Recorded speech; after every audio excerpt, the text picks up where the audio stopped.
మానవాళి భోగాన్ని సూచించేది భోగి. పురుషార్థాల్లో రెండైన ధర్మ మోక్షాల్ని అతిక్రమించని భోగాన్ని అనుభవించడమే భోగి పండుగ వైశిష్ట్యం.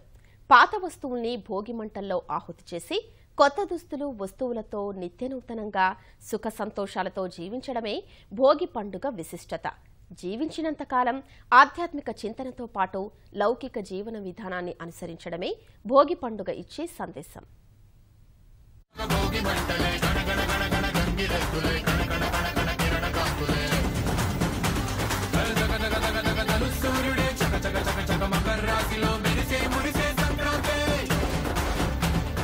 సంక్రాంతి సందడి మొదలైంది.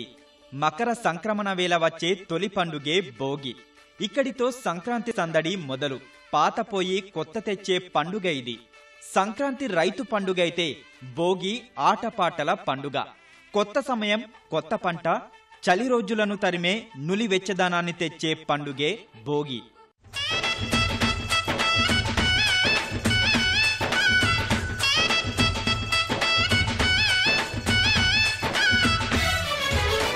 సంక్రాంతి పండుగకు దక్షిణాది రాష్ట్రాల్లో ఉన్న ప్రాధాన్యం అంతా ఇంతా కాదు. ప్రాంతాల వారీగా ఎంతో ప్రాముఖ్యత ఉన్న ఈ పండుగ వివిధ రాష్ట్రాల్లో స్థానిక సంస్కృతి సంప్రదాయాల ఆధారంగా జరుపుకుంటారు. కాస్త అటూ ఇటూగా జరిగిన వేడుకల ఉద్దేశం ఒక్కటే. భౌగోళికంగా సరిహద్దుల్ని బట్టి రీతులు మారుతుంటాయి.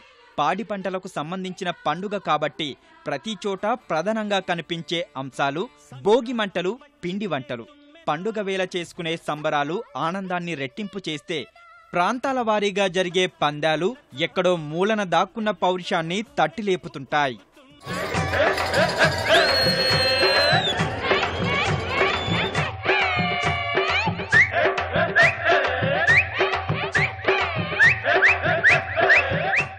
సంక్రాంతి సందడికి అసలు సిసలు చిరునామా పల్లెటూరే. బతుకుదెరువు కోసం ఎంత సుదూర ప్రాంతాలకు వెళ్లినా సొంతూరును వెతుక్కుంటూ రావడం ఆనవాయితీ. పిల్ల పెద్ద, పేద ధనిక తేడా లేకుండా ఉత్సాహంగా జరుపుకునే అపురూపమైన తెలుగింటి పండుగ భోగి. మంటలు, గొబ్బెమ్మలతో అలంకరించిన రంగవల్లులు, కొత్త దుస్తులు, హరిదాసు కీర్తనలు, గంగిరెద్దు విన్యాసాలు, పౌరుషానికి ప్రతీకైన కోడి పందేలు, స్వాగతం చెప్పే పచ్చటి పంటలు, పొలంగట్లపై పైరుగాలి పీలుస్తూ చిలిపిగా తిరిగిన చిన్ననాటి స్మృతుల్ని గుర్తు చేసుకునే క్షణాలు, ఇలా ఎంత చెప్పినా తనివి తీరదు. సంక్రాంతి అన్ని చోట్ల ఎంతో ఘనంగా చేసుకుంటున్నా గోదావరి జిల్లాలో అయితే సంబరాలు అంబరాన్నంటుతాయి. సంప్రదాయ దుస్తులు ధరించిన యువతులు పొలంగట్లపై నడిచి వస్తుంటే చూడటానికి రెండు కళ్ళు సరిపోవు.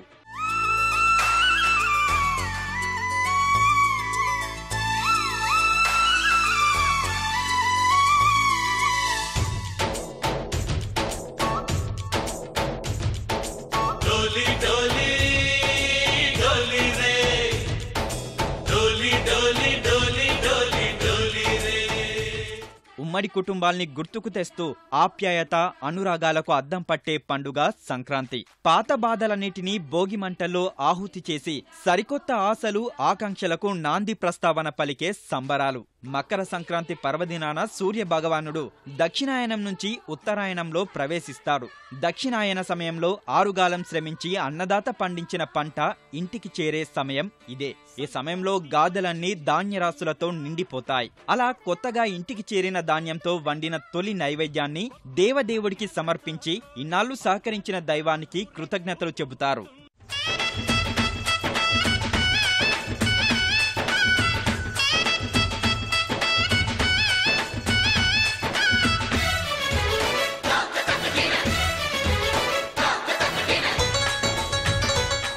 వాస్తవానికి తెలుగు లోగిళ్లలో పండుగ శోభ నెల రోజుల ముందు నుంచే మొదలవుతుంది. ధనుర్మాసారంభంలో పండగ హడావిడి ప్రారంభమవుతుంది. తెలుగు ఆడపడుచులు కోడి కూయక ముందే నిద్రలేచి దారులన్నీ సప్తవర్ణ శోభితమైన రంగవల్లులతో నింపేస్తారు. ప్రతి లోగిలి చూడముచ్చటైన గొబ్బెమ్మలతో కలకలలాడుతూ ఉంటుంది. ప్రతి ఉదయం హరిదాసుల కోలాహలంతో మొదలవుతుంది. గంగిరెద్దుల ఆటపాటలతో సరదాగా గడుస్తుంది. పండుగ సమీపించే కొద్దీ వేర్వేరు ప్రాంతాల నుంచి తరలివచ్చే బంధువులు, వాళ్ళ పలకరింపులతో గ్రామాల్లో సందడి వాతావరణం నెలకొంటుంది.